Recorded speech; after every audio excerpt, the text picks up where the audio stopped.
love my HBCU.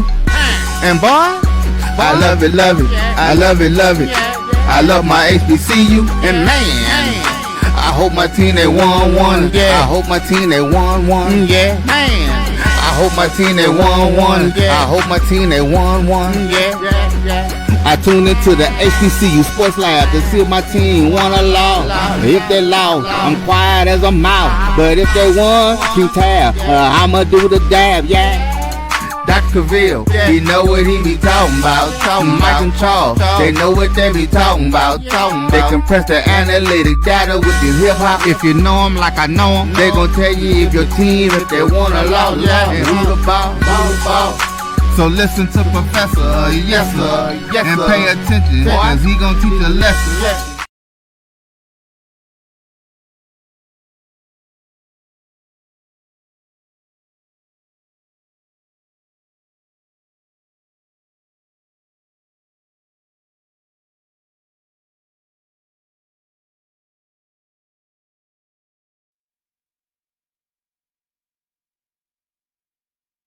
This is Dr. Cavil with Inside the HBCU Sports Lab with Mike Washington, Charles Bishop, and AD Drew. So we got the core group with us today to open things up with welcome to episode 700 of Inside the HBCU Sports Lab radio show and podcast.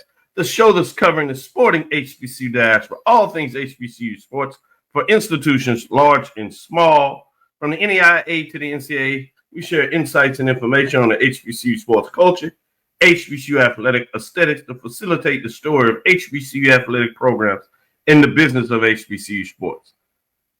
In short, we just call it HBCU sports pedagogy. I'm your host, Dr. Kenyatta, along with my co-hosts, Mike Washington, Charles Bishop, and AD Drew. We're filming from our home studios and getting ready to talk about the Labor Day Classic. See, I came in here and decided that I was going to be, professional. I don't have Prairie View attire I do during the season, oftentimes when Prairie View wins, or Texas Southern attire when Texas Southern wins. But I said, no, let's just keep it straight to the lace and make sure that, we don't share all that right there in terms of what that looks like, what took place. But see, this week was a troubling week for me. I want to shout out for those Texas Southern University folks, particularly in athletics, that really showed me a lot of love. I wasn't feeling it early. Some folks decided that, I wasn't necessarily that special. And I understand that. I probably ain't. I'm just special to what we'll show in this next video. If you would, Drew, cue up the next video.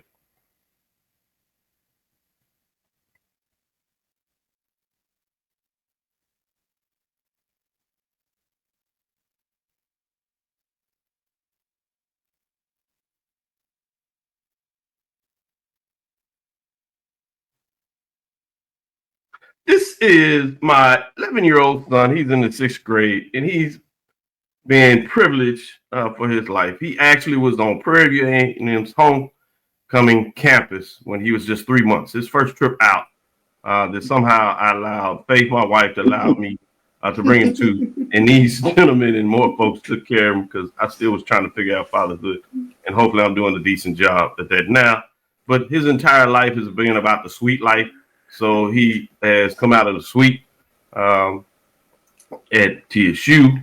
AD has allowed us, in terms of the VP of Intercollegiate Athletics, allowed us to share his suite with him during the season for all games. And then obviously down at Prairie View, we get our own suite, including Mike. Charles has been in there and shared some love with us. And I'm sure if AD finds a way to get down there, he's so busy now, it's a little challenging for him. But if he can find a way to get an opening weekend there and it matches up, he certainly will get an invite because he has treated me as well as these brothers as family. And that's what it's all about. So just wanted to kind of share that and say it was a pretty good. So I guess the next question is, Charles, is it inappropriate to light up? Is it inappropriate to light up a cigar on show? So it is appropriate to take a victory. So we do have the umbrage to do that, Yes, and shout out to Miss Madam Uncle Nearest, we hold you down. We Mike, gonna you make need, it you work need in to terms drink. of You what need that to looks drink like. this just plain H2O right now after a night like that, man. I was trying to keep my cup quiet, but y'all got out there. So. Now this is my water. Hey, So shout out That dirty water. to Coach Jackson. Not Tremaine, but Coach Jackson. I guess that is his first name. So Coach Tremaine Jackson, in terms of being able to get the victory, all the players that worked hard. Shout out to Texas Southern in terms of the players and coaches. They fought a great fight, and so in all seriousness, want to do that. But the victory goes to Sports with the cigar. That means Howard Bison. Give them a shout out in terms of the victory. Southern bouncing back. Shout out to them in terms of their victory. But outside that, on the D2 and FCS D1, it's not just a whole bunch of shout outs going out today. What is the deal in terms of that? But shout out to Tennessee State, Brandon. Shout out to them getting it done in terms of that victory. Some love in here going out there in terms of some of these teams that got it done in terms of what that looks like this past weekend. Shout out to South Carolina State. I got to watch the end of that game. Big comeback win by South Carolina State, holding on defense. And we'll talk in the next segment a little bit your key games that either went strong for a team, and obviously in our second segment we'll talk about who's on the ledge, but we'll share that a little bit later in terms of what that looks like. But I got 3 teams already, Doc. Shout out to State Cigar. In terms of that, AD said he's queued up, ready to talk about that. Shout out to Grambling. They did what they're supposed to do against Langston. Left no doubt in terms of what that looks like in the game. So let me do that in terms of the shout outs. With that being said, today's episode of Inside the HBCU Sports Lab is sponsored by THD Agency. THD Agency is a company that provides sporting and educational consulting and data analytics. Charles, how you doing today? Oh, I'm recovering. I mean, it was a great day of football yesterday, but as my dad said, we kept swag hours last night. We got in late. Yes, we had an hour and a half lightning game delay because of the rain that poured down earlier before the game, but then we had some residual lightning, which really kicked things off. And remember, AD Drew has always talked about this in terms of baseball and reminded us in terms of football, just for those that were trying to get to the game, didn't realize it. Yeah, you have a lightning, you have to wait 30 minutes for it to clear. And if lightning strikes again, it restarts. Resets to 30 minutes. And it's a certain distance from the stadium, so it can be looking great coming in or it can be pouring in. And AD shared is 18 miles. In terms of, 8 miles, excuse me, and not 18, because we had one example last year with Rice and Houston play on the same day, and they're further than 8 miles. Seems relatively close. It was hindering the game at Rice. Nothing to worry about at U of H, but last night downtown was that coverage area, so that threw some stuff off. And then shout out to the Sam Andrews Black Fantasy Football League. We did our draft yesterday, so shout out to Deuce and why I wanted to give him someone love to lose. We left the house literally at 10 o'clock after doing the game time show with Brian, getting it done. Roy, Kelvin, Rozier. And hopefully they're not on the ledge, but that's not the right segment. Let me hold up. Let me get focused, people, focus. What happened in the game last night, quarterback was focused. In fact, let's play his interview to just talk about what that looks like. Man, I told Coach go to empty. They didn't have a check for getting the bag out the backfield. And I saw the middle field wide open, and we had an over route, and he beat the backer, so I just gave him a chance and we won the game. So. Shout out to Charles. The first and second video.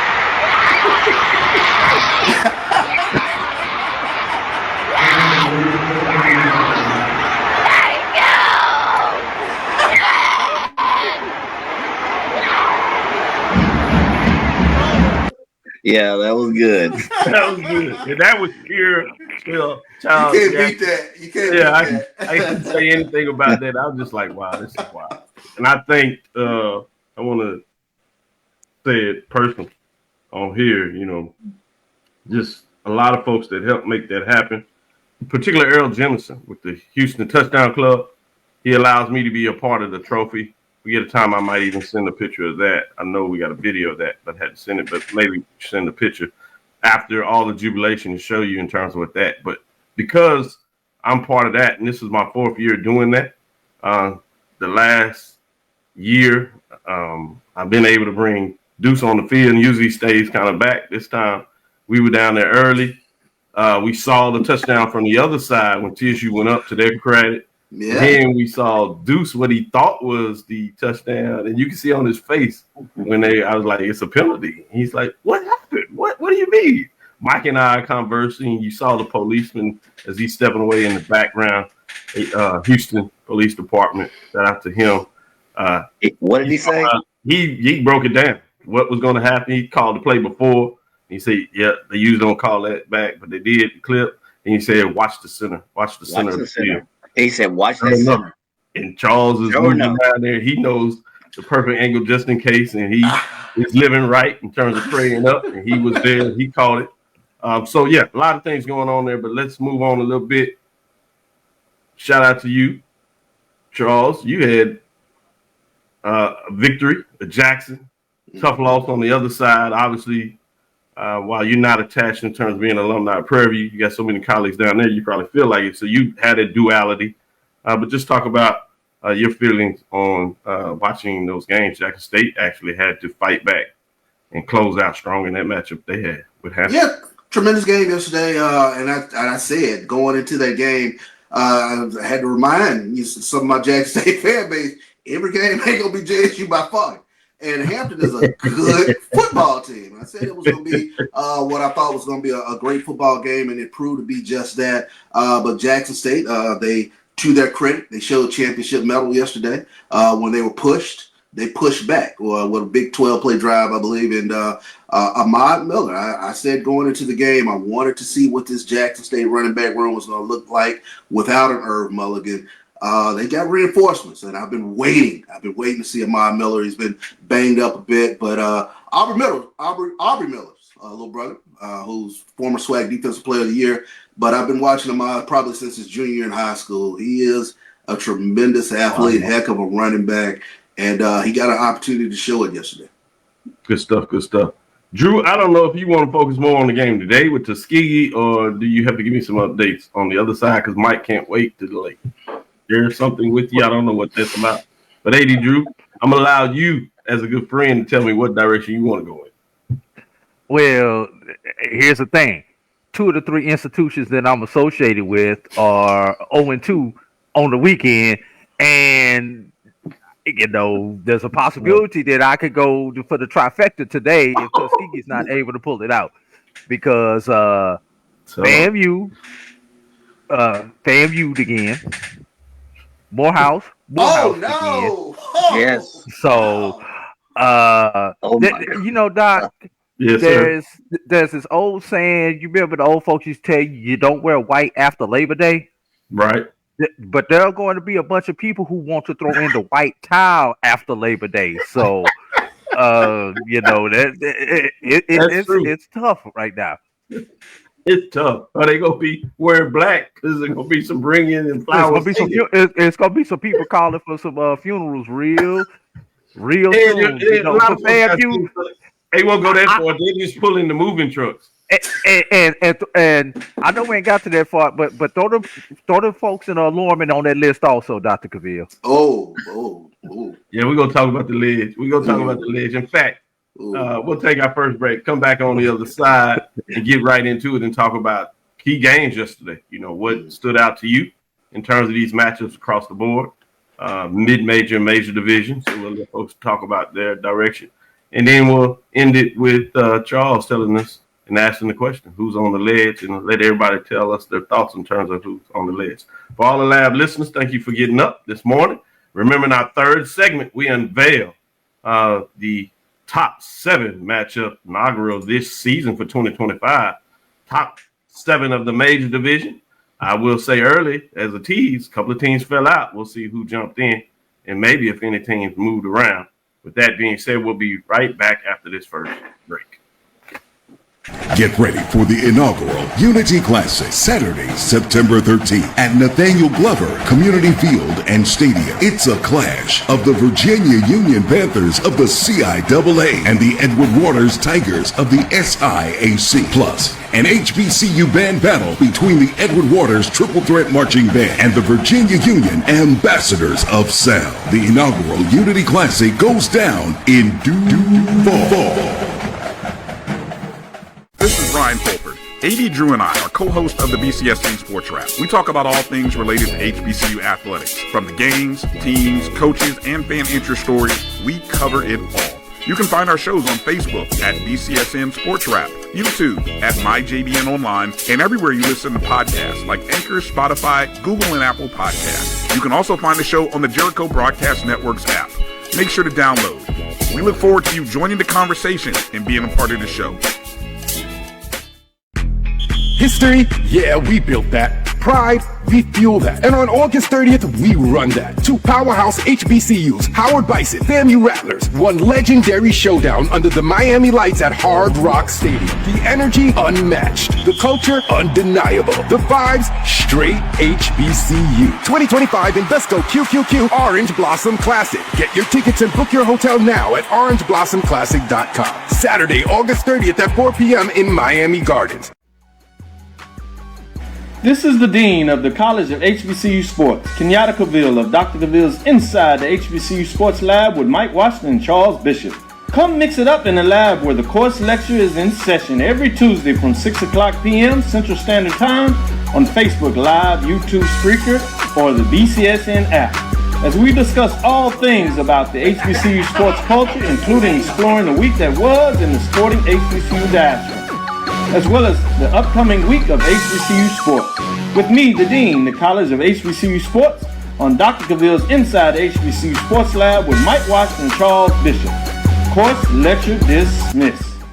Football fans, HBCU football is back in the ATL with the Cricket MEAC SWAC Challenge Kickoff. Representing the MEAC, North Carolina Central, and representing the SWAC, Southern Eagles, Jaguars, the Marching Sound Machine, the Human Jukebox. Compress the analytic data with your hip-hop. If you know them like I know them, they gon' tell you if your team, if they want to lose, and who the ball.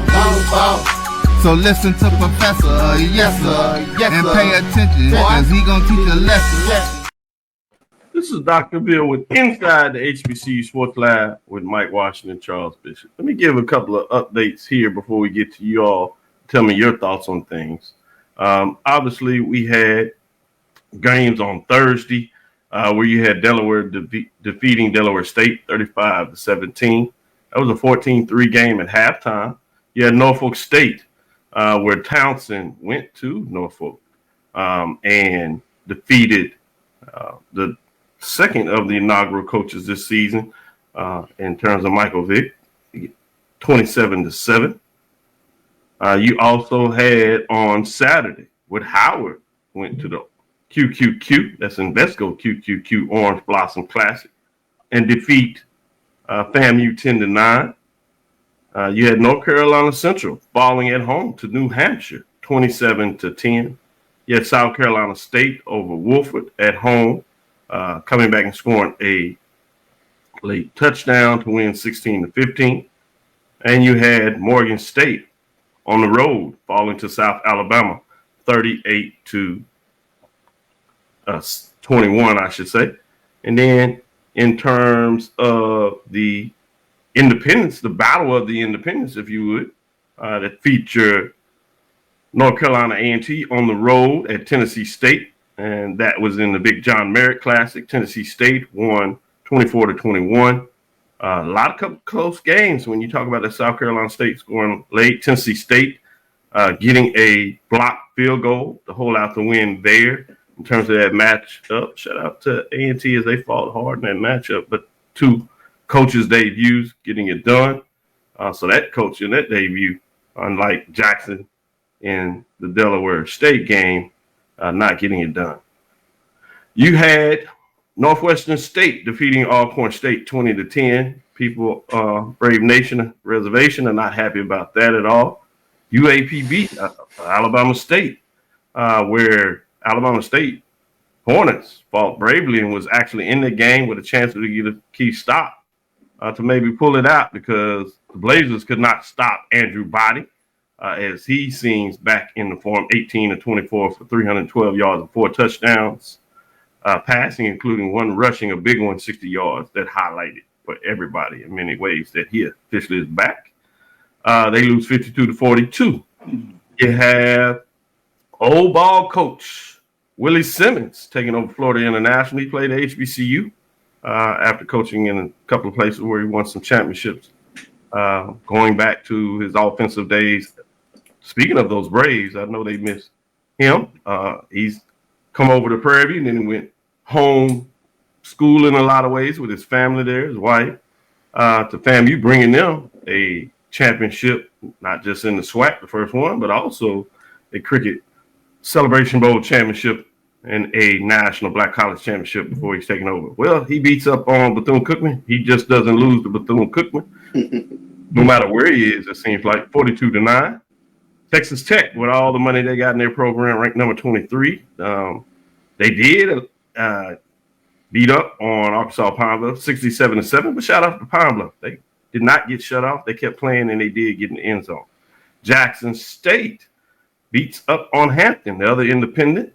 Jackson State opens things up in terms of their big game there. Broadcast on HBCU Go. Got to watch a lot of that game, winning 28-14 after Hampton tied it up. Charles kind of talked about the drive there in that matchup. And then Arkansas beating up on Alabama A&M. A&M did score first, 52-7 in that matchup. Then you had Southern, Mississippi Valley. People had their eyes on this. This was a close game. Valley even had the lead at time. Credit to Southern. They got it together. They did win 34-29, having a key first down that would refusing to give the ball back to the Delta Devils. I told you a little bit about Grambling getting it done. Grambling defeats Langston 55-7. And Prairie View on literally a game-winning touchdown after Texas Southern scores a touchdown to take the lead. Prairie View fights back at midnight, it seemed like, 22-21. You talking about matinees, we had a midnight viewing of a game there as we didn't get out to 1 o'clock doing post games. Great job on both coaches in terms of their post game interviews, talking about the team being respectful. So I wanted to give them a shout out. There's a lot of stuff going on before we kept it classy and put the focus on the students in the games. And I want to give both of them kudos because they could have went in different directions in terms of what that looks like. So that's the breakdown. Didn't get into some of those tough Division II Week 0 games in terms of teams there. SIAC, what was the record now? I think it's 2-1. It was 2-1, and we know where the one came from. That thing said. A reminder. Come on, let it out. Doc, I thought this was the Division I recap today. You're not getting into all that Division II stuff. We'll tease that out a little bit. We're not ready for that.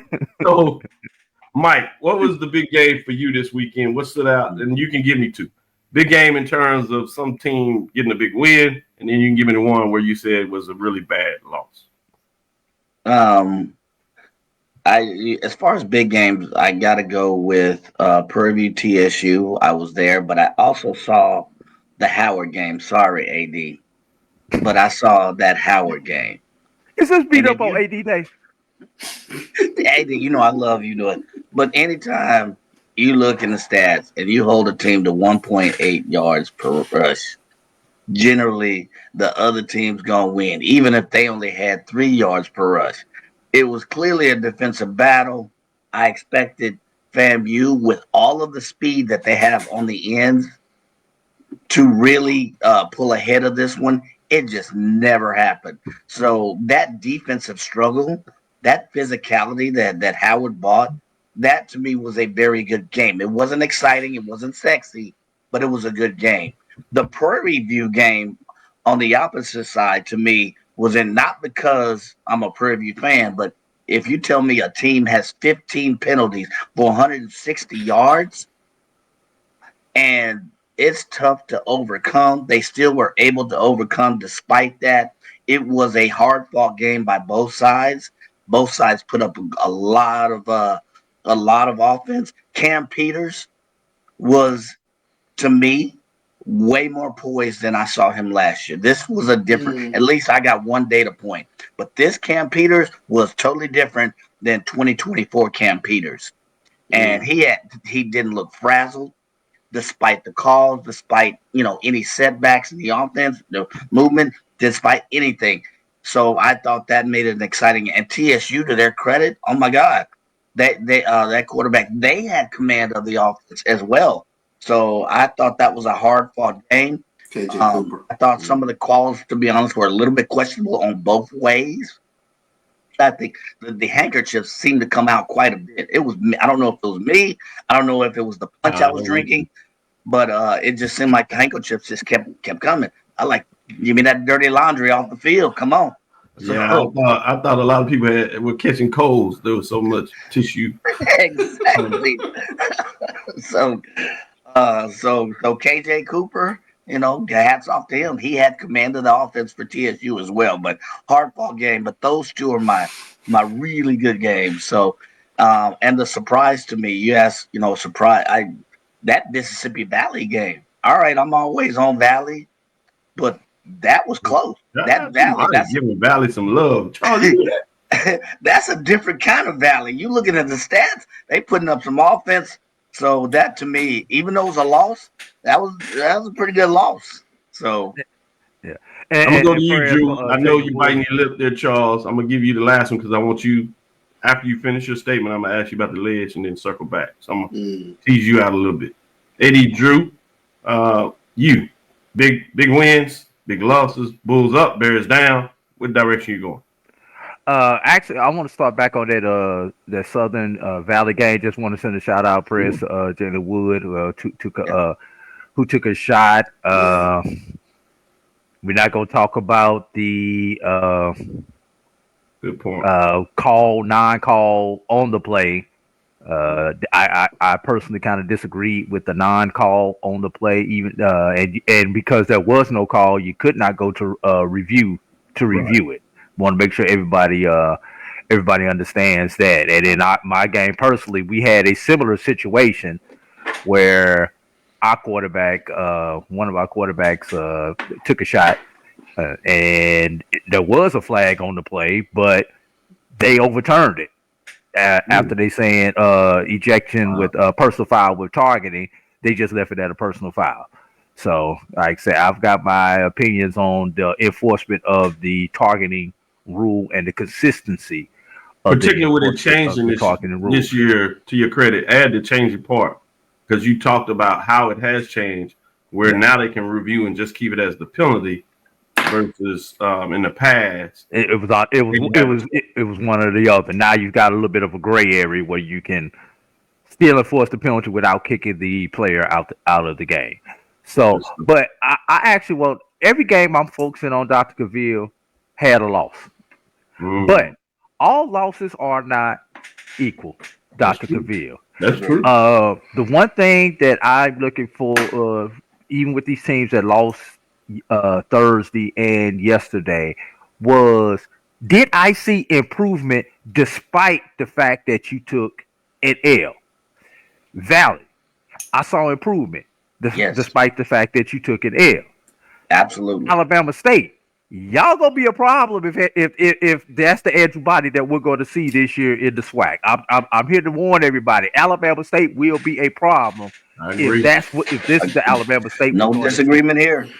So and I put it in our group chat during the game Thursday night. Alabama State is going to be a problem. Yes.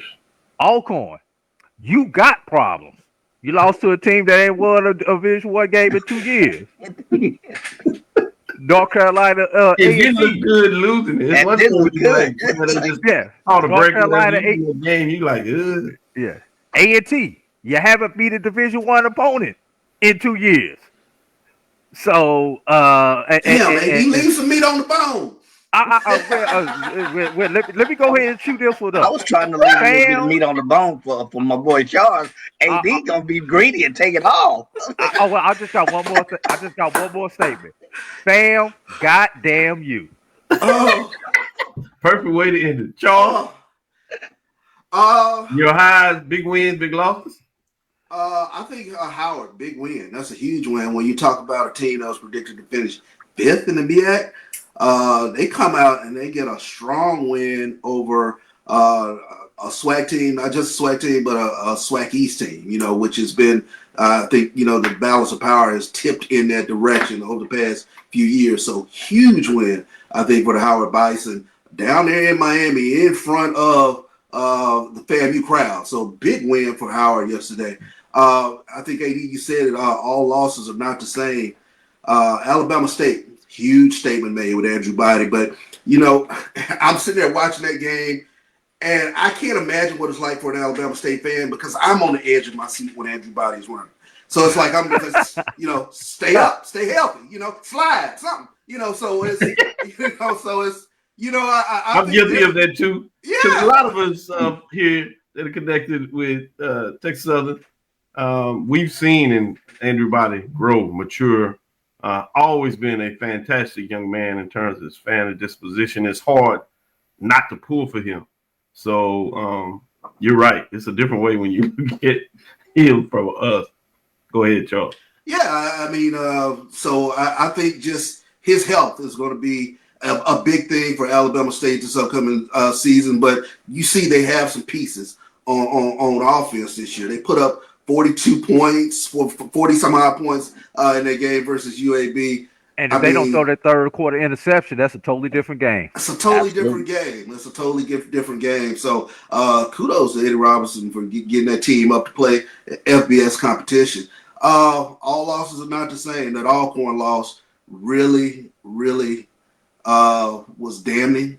It was disappointing. You talk about a team in Northwestern State that has not won in quite some time.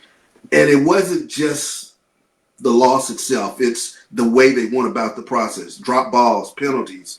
The penalties were something that really stuck out for me, post-play penalties. So I don't, you know how I am, Doc. I don't want you on the ledge in August. I don't want you on the ledge in August. But, I like to raise red flags, at least in August. But I got to keep some folks out of the room because they trying to get to the window. And I don't want them. Stay away from the light. He's not letting him in the room. From the light. I don't want you in the room. What kind of on the ledge segment is that? He won't even let him on the ledge. Walk yourself away from the light. DJ Jones, as they'll be doing the HBCU Nightly with Sims Sr., as well as the rest of the crew. I'm sure they'll have great dialogue today. With that being said, we shout out to our very own, which is their inaugural show in terms of the 2025 season, which is Brian and AD. Look forward to them getting down in terms of as I prepare and get ready. Usually for the work week, I get those folks. Today I get bonus HBCU football and I get my shows, and I don't have to worry about getting up first thing in the morning to get going. I had an extra day to kind of move around and celebrate a little more about what took place yesterday. And shout out to the 1876 crew in terms of what's going on in that way. With that being said, Charles, I need to know, what do you mean nobody can even get in the room on the ledge? Is that what you saying? I know folks are trying to move me out the way because I'm trying to hey, back up. But I got some fan bases sprinting to the room week 1, and I just for me, just give it another week. Just give it. See, Southern wanted to sprint week 0, but see now they still ain't too far from the ledge. You asked me. I know. I'm really trying to push them back too. But there was some red flags raised this past week in terms of the play. I hate to say it. It was a sort of a shapeshifter in terms of how the program looks to me right now. But yeah, it is a bit of a shapeshifter. So since Charles won't play for, I'm gonna go to you, AD. Anybody on the ledge? I I don't know if they on the ledge, but they're in line to look out the window. And here are your top candidates: Alcorn State University. Yeah. Yep. AD Drew bowed his head. He said prayers for him too. North Carolina A&T. You were competitive. Go ahead. Just go back and sit down in the lounge chair for right now. Yeah, they looked much better yesterday. That's what I said. Yeah. You look competitive, but the fact that it's still 2 seasons without an FCS win, people are going to be they're going to be in the room, but they sitting down right now, Charles. They not standing up looking out the window. Let's see. Valley, no. You can go ahead back into the suite area. You guys are good. Y'all can stay in the hallway, Valley. Florida A&M. Did I say Florida A&M already? No, you have not. What about FAMU? What about FAMU? Give me FAMU is knocking on the door. FAMU is knocking on the door. They not there yet. FAMU is knocking on they trying to get by you, Charles. The door. Let me in. No, not yet. No. Good stuff. Is UAPB in the hallway? Hey. Good question. So I could keep going down and going down the list. Once again, I'm glad this is not a Division II show, so I don't have to get into the Division IIs. But there are some Division IIs that may be, in the room at least. I don't know if they at the window, but they are in the room. So we're gonna have to do a Division II room on Tuesday. Mike, where you are with on the ledge? Who you put on the might be pushing folks on the ledge. Get on. Okay. Come on over here and look at this view. Alcorn State need to be ready to do a swan dive off the list. Okay. Just put on the Speedos. Go get ready to go off the.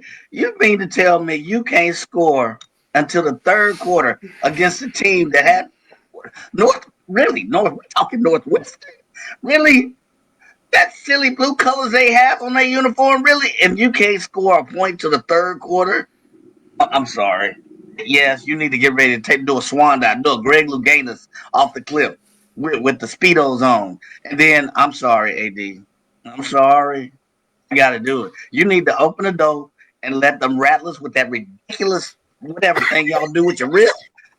Y'all need to do that all the way out the door, like the Thriller sign. Just walk out the door. Just keep walking out the door. I told you we in the room, Mike. Before we take our next thing you do, Before we take our next break and come back and release the poll, go ahead, Drew. You say that. I want to say this in terms of Charles. Charles sound like Coach Jackson over there. He don't want to play. What happened to you in your fourth grade teacher? Lady Drew, go ahead. Eval on Norfolk State and Delaware State. Everybody, quickly. Yes, a good one. From Thursday night. I felt decent about Coach Jack in terms of what they did early in that matchup and really throughout that game. A little more concerned in terms of Norfolk State. Yeah, a little more concern for me for Norfolk State. I thought Delaware State kind of held themselves up pretty decently, but Norfolk State still needs some pieces. Yeah. Shout out to the fans though for Norfolk State. They came out right under 20,000. Shout out to the Prairie View and Texas Southern fans that showed up and showed out. They did. Particularly when you talk about the weather, that stadium almost had capacity, looked really good in there. I guess shout out to Coach Disman and Coach Jackson. They did what they needed to do to sell the interest, and it worked out because it was showed out.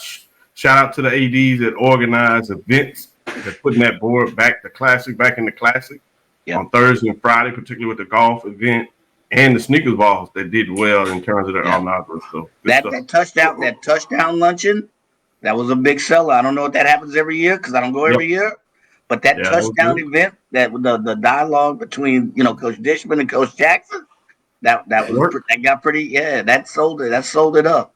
And now, really quickly, shout out KJ Cooper. Tremendous maturity in the face of a tough loss yesterday. We were both in the post-game press conference, and the Texas Southern locker room is in great hands. Still very upbeat after that loss. I will say this about both of the Texas schools.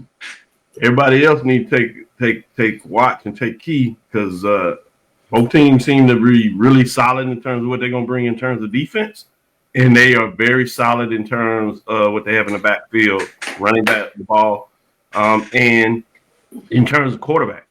Those two teams found a quarterback. I know we came in this season asked about quarterback, but I feel comfortable. KJ and Cam Peters. Yeah. Yes. KJ Cooper. Swag West looks fun. Yeah, in terms of the quarterbacks, they look like they should be all right.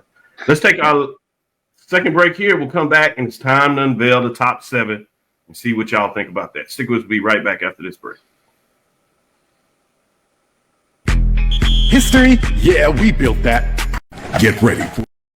Get ready for the inaugural Unity Classic, Saturday, September 13th at Nathaniel Glover Community Field and Stadium. It's a clash of the Virginia Union Panthers of the CIAA and the Edward Waters Tigers of the SIAC. Plus, an HBCU band battle between the Edward Waters Triple Threat Marching Band and the Virginia Union Ambassadors of Sound. The inaugural Unity Classic goes down in due fall. This is Brian Fulford. AD Drew and I are co-hosts of the BCSN Sports Lab. We talk about all things related to HBCU athletics. From the games, teams, coaches, and fan interest stories, we cover it all. You can find our shows on Facebook at BCSN Sports Lab, YouTube at MyJBN Online, and everywhere you listen to podcasts like Anchor, Spotify, Google, and Apple Podcasts. You can also find the show on the Jericho Broadcast Network's app. Make sure to download. We look forward to you joining the conversation and being a part of the show. History? Yeah, we built that. Pride? We fuel that. And on August 30th, we run that. 2 powerhouse HBCUs, Howard Bison, FAMU Rattlers, one legendary showdown under the Miami lights at Hard Rock Stadium. The energy unmatched. The culture undeniable. The vibes straight HBCU. 2025 Invesco QQQ Orange Blossom Classic. Get your tickets and book your hotel now at orangeblossomclassic.com. Saturday, August 30th at 4 p.m. in Miami Gardens. This is the Dean of the College of HBCU Sports, Kenyatta Cavil of Dr. Cavil's Inside the HBCU Sports Lab with Mike Washington and Charles Bishop. Come mix it up in the lab where the course lecture is in session every Tuesday from 6 o'clock p.m. Central Standard Time on Facebook Live, YouTube Spreaker, or the BCSN app. As we discuss all things about the HBCU sports culture, including exploring the week that was in the sporting HBCU diaspora, as well as the upcoming week of HBCU Sports. With me, the Dean, the College of HBCU Sports, on Dr. Cavil's Inside the HBCU Sports Lab with Mike Washington and Charles Bishop. Course lecture dismissed. Football fans, HBCU football is back in the ATL with the Cricket MEAC SWAC Challenge Kickoff, representing the MEAC, North Carolina Central. Compress the analytic data with your hip-hop. If you know them like I know them, they gon' tell you if your team, if they want a lot, and who the ball. So listen to Professor, yes sir, and pay attention, cause he gon' teach a lesson. This is Dr. Cavil with the professors, that is Big Mike, Charles, and AD. As we get into it, let's unveil our top 7. As I teased out earlier, we have a couple of new teams in the top 7. So dropping out was Morgan State Bears, who fall to 0-1. Even though they showed well, it wasn't enough based on what some other teams did behind them. FAMU falls out of the top 7 all the way from number 2. A lot of people said that earlier. I told you they was too high. Concerned about the number 2. Yep, and y'all said they were too high. I'm not sure if y'all thought they shouldn't even be in the top 7, but based on what took place, they are no longer there for sure. So, who jumped into the top of the rankings in terms of this weekend? If you would, getting are those that are receiving votes that are outside. Morgan State Bears, because of how they play. I guess they on the vote. Exactly. Why they need to vote, AD? Why? They outside of the top 10, so they didn't get the vote. Grambling State Tigers with their win wasn't enough to get them the top 7, but they did get some votes and interest, saying maybe the West will be interested. Even with the loss, much like Morgan State Bears, Texas Southern Tigers are in their top 10 and 0-1 because of such a, for them, tough loss after making the plays to take the lead with about just over a minute left in the game. Couldn't get a key stop. Big pass play that really seemed to open things up If you're looking from the quarterback's position down the right side where the guy kind of slipped by him and able to travel 25, 30 some yards, really got it done, and then just making plays to get into the end zone. Would not be denied, it seems like, after they got in the end zone the first time. A flag was thrown on it in terms of what looked to be a good play. But one of those times where the referee calls that in terms of the Chuck play there, and they came back and still got it done, as you saw with the last second touchdown. With that being said, at number 7, Southern Jaguars took a loss in week 0 for the Major Division to Central, but they bounced back this week. For all those that may not realize, Valley got the loss, but that's not a conference loss. And Texas Southern will play Alabama State next week. Will also not be a conference game, as well as Alabama A&M and Alcorn. So games to keep your eyes on, but will not reflect in the conference standing for those that are not quite aware of that. But with that being said, the Jaguars stay in the top 7, but they do fall 3 spots. At number 6, this is a new entrant in terms of the top 7 in week number 1. Howard Bison, a 10-9 road victory, I would say, even though it was a neutral site, being deep in Florida, where the Rattlers always show up and show out. At least everybody except for the team this week were down there getting it done, fighting the rain as well. Howard goes in at number 6, 1-0 on the season. At number 5, we got another team that jumps in the top 7. That's the Tennessee State Tigers. Shout out to Brandon King, Sneaker Shop Talk. He did an article. You can go check it out in terms of that game, give you a little more insight if you didn't get to catch it and want more than just the score. They are 1-0. Get a big victory at home. When anytime a coach gets a win, you got to celebrate that. 180 points as they jump in there. At number 4, Prairie View jumps all the way up from the 7th spot as they get a big win against their rival in the Labor Day Classic. They are now 1-0, and the only team you see on here that also gets that win in the conference standing as they're 1-0 this season. As I said, moving up 3 spots, 189 points. Getting into number 3, North Carolina Central, 1-1, had a big win over Southern. Not knowing if that win looks as impressive as it did at the time, then a tough home loss actually says that they stay stagnant. I think they were going to jump up probably higher, but after the loss over the last 2 weeks, they remain at number 3, still at the top 3 in the race at number 2, 194 points. Bringing us to number 2, South Carolina State Bulldogs get a big non-conference win, and they just do what they do, particularly at home. 3 first-place votes, 1-0. Chennis Berry continues to roll, 216 points. I think a lot of folks suggest that they should have been here all the time, but they find their way leveling the water after week 1, and they are right there. Number 1, Jackson State Tigers really show out with the home game after winning a national championship, and they get a big victory over Hampton. Played well in the game, but did what they needed to do. Add a first-place vote. They go up to 7, 222 points at number 1. Let's go around up and down the square with Jackson State earning first place. This is the total top 7. Southern Jaguars at number 6, Howard Bison. Number 5, Tennessee State Tigers. At number 4, Prairie View A&M Panthers. At number 3, North Carolina Central Eagles. At number 2, South Carolina State Bulldogs. At number 1, Jackson State. So we have 3 MEAC teams, 3 SWAC teams, and 1 independent. See how long this stays true, who can stay where they want to be in the top 7 and who will fall out over the next couple of weeks as we lean towards a championship, particularly between in the MEAC and the SWAC, which will face off in the Cricket Celebration Bowl in December. We'll be there. Hit us.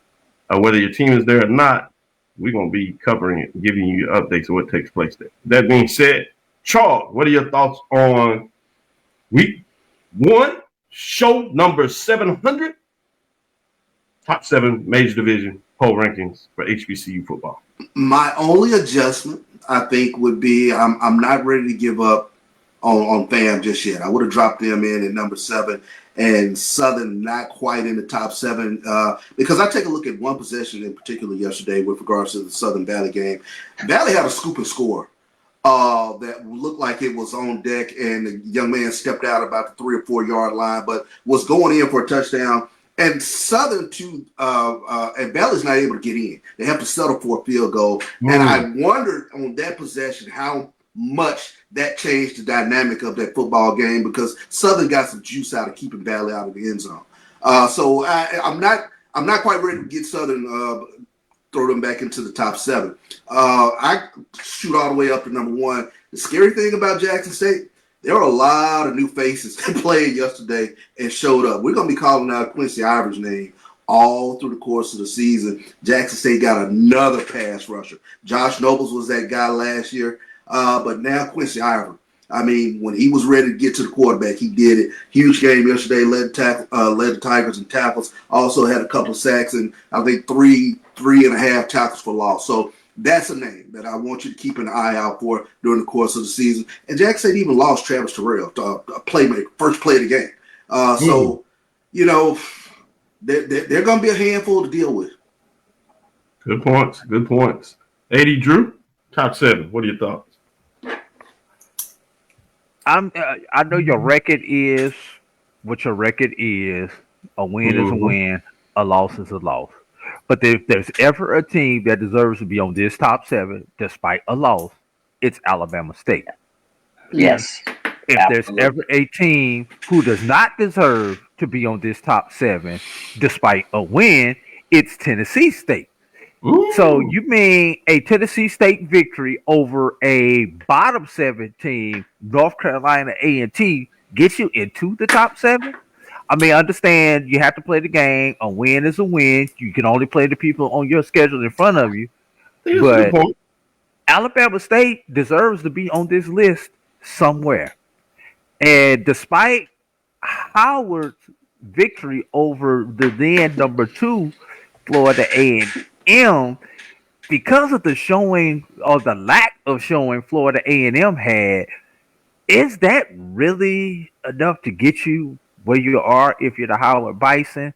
And the quarterback struggles at Southern continue, whether it's self-inflicted or whether it's by injury. Southern seems to be quarterback jinx university. So I hope Southern gets their situation figured out with their signal caller, because it is hard to evaluate Southern because you don't know how good or how bad they are because of the issues at the quarterback position. Week 1, self-inflicted. Week 2, injury. So good stuff. Very true. Very true. Mike, go with you before I follow up with Drew. He puts 2 teams out. Charles puts 1 team out. So I'm going to go back and ask you who goes in. But give me your top 7. I know they got to win, but I saw that Southern game as well. That did not look like another 17. I know you always talk about do they meet the eye test or whatever. That did not look like a number 17. Despite the fact they won, Valley had all kinds of opportunities. Yes, they made, but Southern did not look. They've had all kinds of troubles with efficiency on offense. That quarterback problem seems to plague them, as AD said. So I would take Southern out. And if there's any team I think should be in there, Alabama State. I still would keep Howard in. Yes, they did beat the number 2, so quality wins. I think you can move Tennessee State down for the very reasons that they beat a team that hadn't won hadn't had a big victory since Dionne Warwick had a hit in the 80s. So you can move them down a little bit as well. But if there's any team I would move out, I think Southern, you could move them out. And I completely agree. That Alabama State team, they're going to be some trouble this year. Charles, you put Southern out. Who do you put in? Well, I just dropped FAMU from 2 down to 7. To me, although offensively it wasn't pretty, to me, the defense is what stood out for me for FAMU. Now they get the loss on a game-winning field goal, but at least the defense showed up. Yeah. Is FAMU to do Alabama State? Good defense, no offense. Right, good points. Well, I told me RJ Johnson was the guy, so hold on. Oh, let me ask you this though. When hold on, was let me get AD. Okay, I'm sorry. Then we'll get you in there with that because Drew dropped 2 out. He said Howard shouldn't be in there, nor Tennessee State. So who you putting in? Obviously, I already said Alabama State is one of the 2 teams that that I'm putting in. Do you consider Morgan State? Okay. Do you? I mean, they despite the loss, they had a decent. Had a decent. And they put up some points. Which the question they had defensively, they were solid in the game, particularly when you're playing up. So I can take that. Mike, go ahead before we close this last segment. Maybe this is a problem for you who know more about the EA. Is it me or when FAMU comes, they lost some of the physicality in their defense? They were in a physical conference in the MEAC. They were competitive at the top 1, 2, 3 every year. They come to here. They did have a win in the Celebration Bowl. It just seems to me overall, the intensity and their physicality has just dropped, and they're playing more to the speed and finesse game of the SWAC. Am I imagining that or what? FAMU, especially geographically where they're located at, to not take advantage of the speed is asinine. Yeah. But I do think that because of the competitiveness of the SWAC, because the SWAC it is in general is a faster league with players that tend to be faster. I think that you had to make the adjustment, and I hate to say it, you could probably blame Coach Prime for that. Well, those losses that FAMU had to Jackson State those first couple of years made FAM reevaluate how they were recruited and what they needed to do to beat the then top team, that being Coach Prime's Jackson State team. So they dropped about 10, 15 pounds off some of those players, those line players, and picked up about another 1/10 of a second on their speed. In the 40. And and now it shifted, but it only worked for 1 year because Jackson State has still put the formula back out there. No one, you say what you want to, no one has been able to catch up with the Jackson State formula under 2 coaches, except for the blip on the radar with Florida A&M. Last thing on Florida A&M, in this iteration of the OVC, FAMU, how you gonna be under 500 in your own doggone classic? Same thing goes for you, Tuskegee. Charles? Well, I'll say this. I think sometimes people mistakenly say Jackson State is sort of the MEAC team in the SWAC.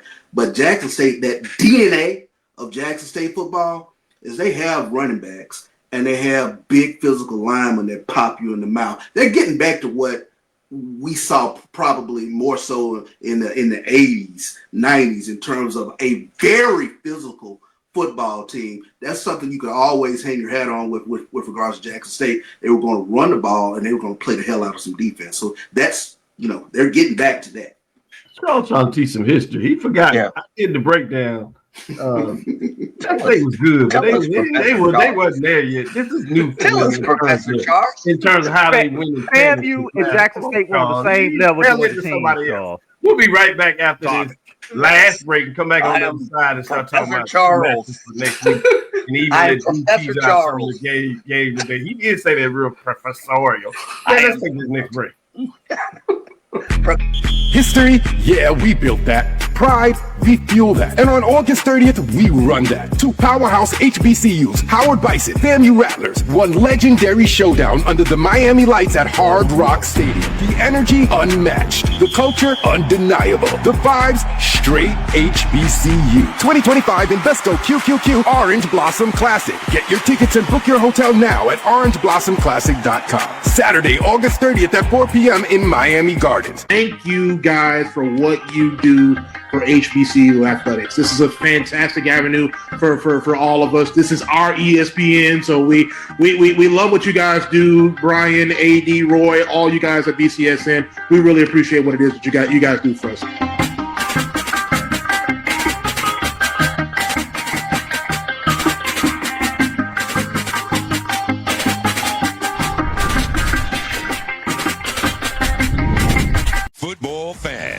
HBCU football is back in the ATL with the Cricket MEAC SWAC Challenge Kickoff. Representing the MEAC, North Carolina Central, and representing the SWAC, Southern, Eagles, Jaguars, the Marching Sound Machine, the Human Jukebox. The kickoff trophy is up for grabs, and bragging rights are on the line. The rivalry is real. Bring the family and join us pre-game for the... Greetings, Panthers. My name is Roland Austin, and I'm one of the directors at the 1876 Athletic Foundation. The 1876 Athletic Foundation was formed to promote the success of all 343 student athletes.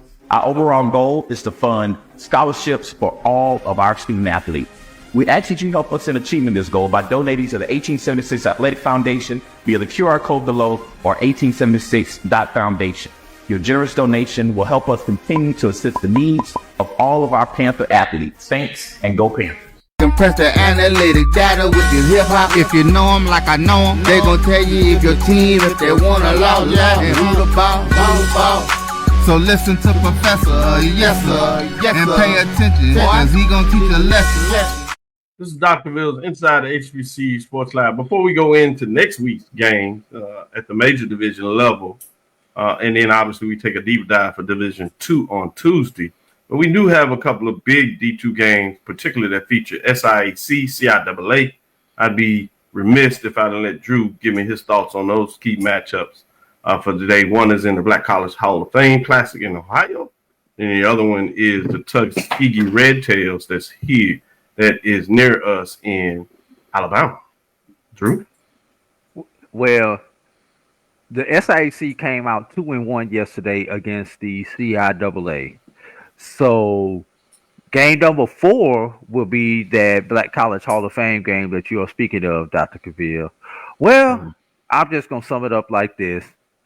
The CIAA and the SIAC will be tied after that Black College Hall of Fame game. No one knows what Miles has. They know what Miles does not have, and that's most of their roster from their championship team from last year. Union has been a team. Yeah, they went 2 hours north of 65 to 5. What is 565? But Virginia Union is a team that has always been able to lock and reload up under Dr. Albert. They have, yeah. So if Virginia Union can run the ball like they have always been able to run the ball, Virginia Union is going to win this game going away. Curtis now, let's get to the rubber match, which is Winston-Salem State, the Rams, versus the Golden Tigers of Tuskegee. And when you think of football in these two conferences, these two teams have been the traditional powers in these two conferences over the years. But since the mid-teens, when both these teams were at the top of Division II football, since about 2016, both these teams have started to fall off and regress back to the mean. That's a technical term, Mike, if you don't know what that means. Regressing back to the mean of really? football. Really? You gonna tell me really? Is that what we're doing? But in this rubber match, tell me what I mean. I know what I mean. Tuskegee has not been able to find a quarterback for the last 2-3 years. Up under, and this goes back to Ruffin and under Coach James. They have not been able to find a quarterback since the pandemic. So I honestly don't expect Tuskegee to solve that today, which means that room that Charles is putting those chairs in, when you pull up chairs or musical chairs, somebody's going to have to stand up and start walking out. Tuskegee may be joining the room after this particular game. I hate to say it, it's going to be I think it's going to be an 0 for Drew weekend with all three of my teams potentially catching the L this weekend. That's tough. That's tough. Yeah. Going in. With that being said, Drew is degreed up, HBCU degreed up, Charles is HBCU degreed up. Mike doesn't take a back seat. Everybody's talking to me all the degrees I have. Mike been floating around. He got degreed up, and then he chemical engineer and MBA, TSU. Prairie View undergrad chemical engineer. I remember he used to be back in them lab rooms of chemical engineer. We used to stay away from them chemical engineers. They were special, Charles. Going up stuff. Met one of them last night, but a couple of them last night in the suite, and they just have different conversations. They do. They really do. They really do. All right, let me exit stage. They, you be proud. I'm an engineer. I do this. Physics, MBA. You be like, when the chemie step in the room, you be like, they be talking periodic tables and stuff. I got people don't quality know. Mike even studying some law school stuff. I mean, this dude, and quietly, everybody knows Charles is spinning up on this quietly. Mike is back there doing his doctoral degree too. So you gotta watch Mike. He's weird with the stuff. Going to you, Mike, since I done pubbed you up a little bit, what you looking for this weekend from the major division side? Let me set it up for you. In the major division, we have A&T going to UCF. That's now UCF is in the Big 12, so that's a Power 4. I like to separate it from the Super 2 and the Power 2. You have Morgan State stepping out to set that up in terms of that, because let me go with Hampton first. They host Elizabeth City State. That's a CIAA Division 2. And then you have essentially two matchups from the MEAC. We'll get the rest of those, but the first one is Albany. Albany, that's the New York Albany, not the Albany State. That is not that Albany. To remind us, this is the Albany, different one there. They're at Delaware State, so we'll see what Coach Jackson get done in that.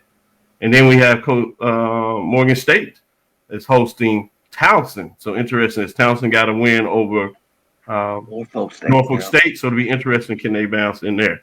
Let's go to the MEAC and see the other games they have going on. You had a Howard at Temple, North Carolina Central at Old Dominion. Both of those are FBS program. Virginia State at Norfolk State. Virginia State, they got a big win today at Division 2 level. So that becomes more interesting a little bit in terms of Coach Vic having his second home game. South Carolina State is on the road, SEC South Carolina, which is ranked 13 nationally. So that should be a tough one. But we'll get a chance to see what that looks like in terms of where we're going there. Let's see where we are in terms of the OVC Big South, where Tennessee State is looking to get out. Oh, did I say that? No, nah. But they do play North Dakota State. That's kind of Brandon. I didn't say that. You got to play North Dakota State. Put some heat on Brandon, because he had Tennessee State chat rooms all lit up. A lot of them were saying, what we waiting on? But that's a whole different discussion.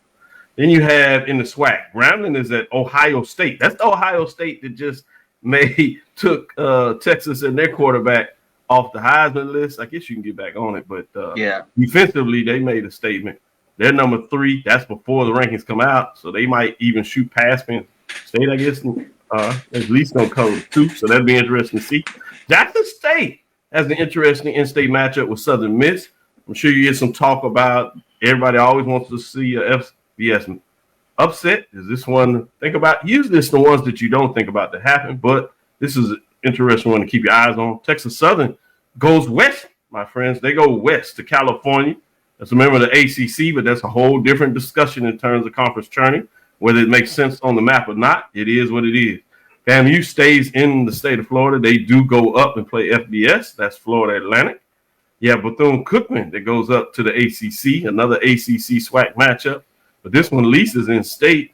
They go down to Miami, that's ranked 10th, according to the polls last week. Mississippi Valley State is at Tarleton State. Interesting matchup here, particularly what's going on. Tarleton State early on the season, 2-0. This is a team that many have heard that they are looking after just starting the program at the FCS level in terms of moving up. They're already looking about going to the FBS. Some people have teased that Conference USA might find a way to pick them up. We will see. Then you have a SWAC, not SWAC matchup. Does that make sense? Yes. Non-conference SWAC game. Auckland State at Alabama A&M. Interesting to see what that looks like. It could really get tough on the reservation if this doesn't work out, particularly if A&M is able to make a statement with their new coach, which they played pretty solid against SEC team yesterday. You have another SWAC non-conference SWAC conference match. Swackish. Alabama State at Southern. This is another game that's going to be interesting to see. Keep your eyes on getting some more indicating, as Mike likes to say, data points. You have Arkansas Pine Bluff at Central Arkansas. This FCS matchup. Want to see what this looks like. And then you have the home debut for Coach Jackson with Prairie View taking off a UT Rio Grande Valley that has sold more tickets in terms of their FCS campaign, as they just were Division I, but they started football. So it'd be interesting to see what this looks like, particularly coming off the big win and wanting to continue to have some momentum. Coach Jackson in the press conference talked about these are the type of matchups he also looks forward to. A chance to really get a litmus test as he wants to see his program built, HBC brick by brick, but also being able to be getting it done at the FCS level. So that's the state of affairs there. So, Mike, as I kind of set it up, and then I'll go to you, Charles, before we close it out. What are your thoughts of the big matchups coming up this week? Not interested in well, for me, it ain't Grambling, Ohio State. That's a whole nother show on those kind of matchups. Or South Carolina against South Carolina State? Yeah, I'm sure that's great. Whatever, but we'll see. So for me, I'll stay. It's that Norfolk State matchup. To me, that'll be interesting against Virginia State. It'll be one more data point to see, can Mike Vick's team, pull it around? Was week one an anomaly? And AD, you know what an anomaly is, right? It's a data point that falls outside of the normal distribution by okay. So anyway.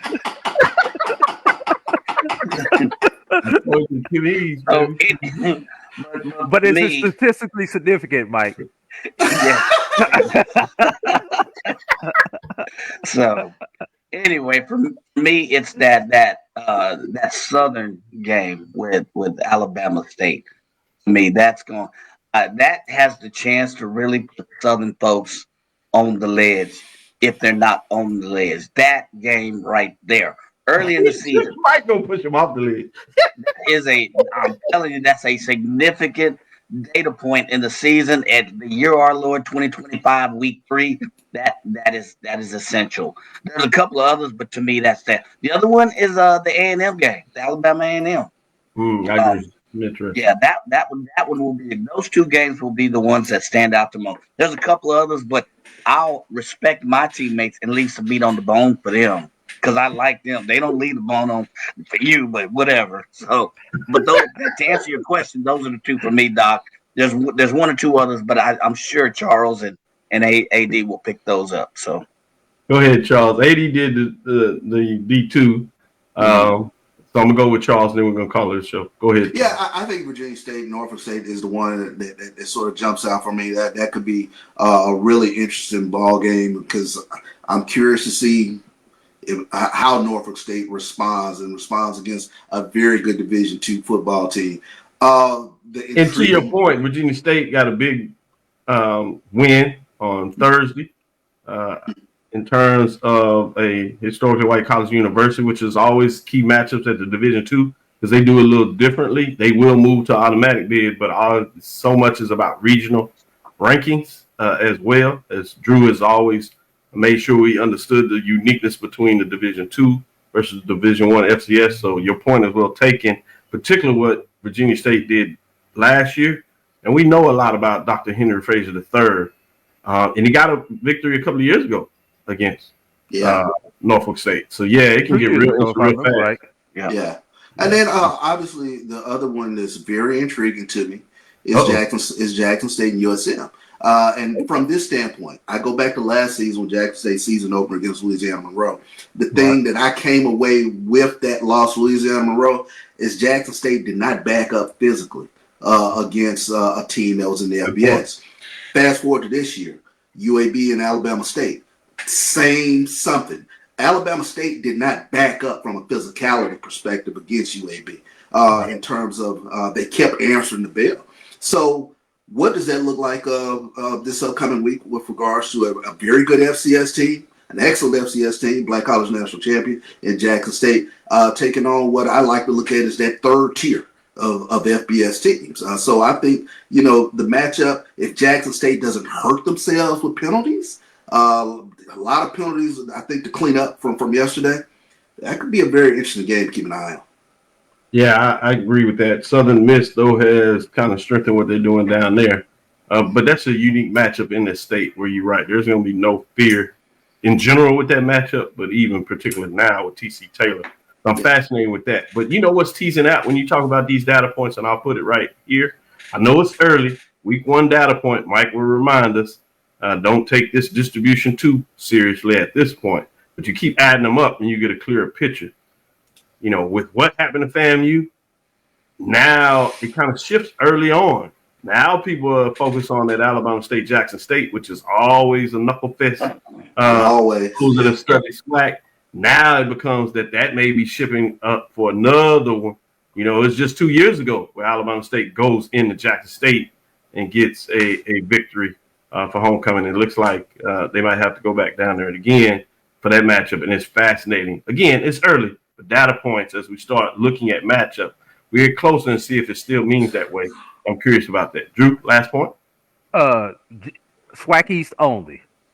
Does the SWAC East champion, based on what we saw in week 1, go undefeated again in SWAC?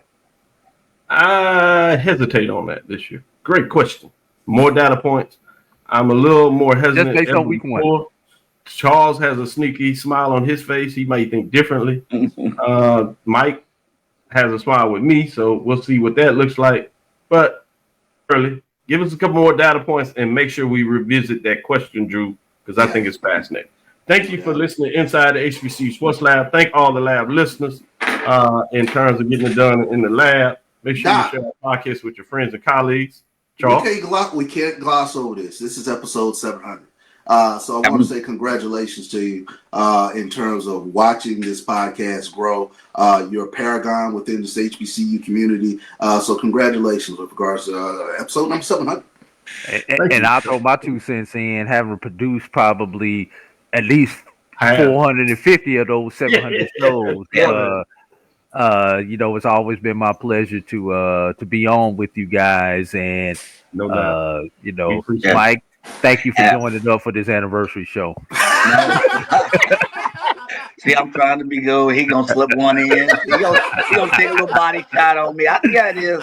Doc, I appreciate it. You know, in life, you know, I am, you know, by definition, by fraternal definition, your big brother. But in life and here in this thing, you are my big brother. You run this show, and I just appreciate the opportunity you've given me to participate on this. You know, you have to cut my mic off sometimes, but that's just me.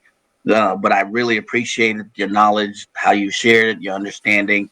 I enjoy working with CB and AD, despite AD taking these illegal body shots at me. So,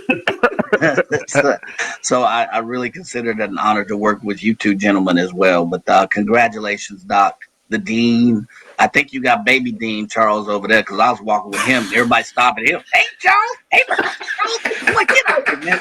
I want to hear all of your students looking at you. But that just goes to show your influence over so many people and, you know, how you brought so many people in it. So hats off to you, brother. I appreciate this quick 2-minute roast. Hey, everybody, we need y'all to like.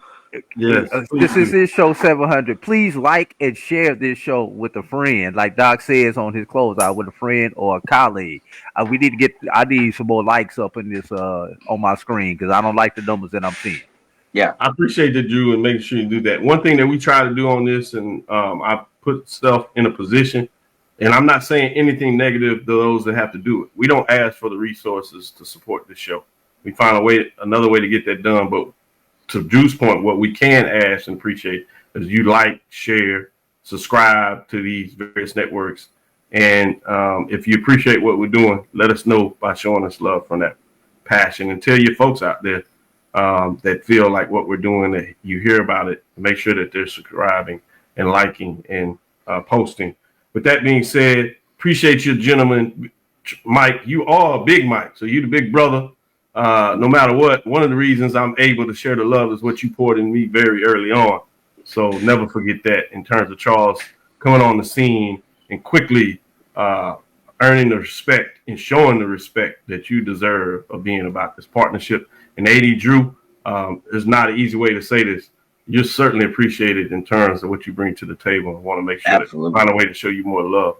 Over and over, this is the BCS family, and we have more things. Look for week 5. You'll see some announcement coming out where we're going to see what we can get done with the SWAC, potentially SWAC TV as a nice little tease. We'll see what that looks like, see if we can officially get this underway.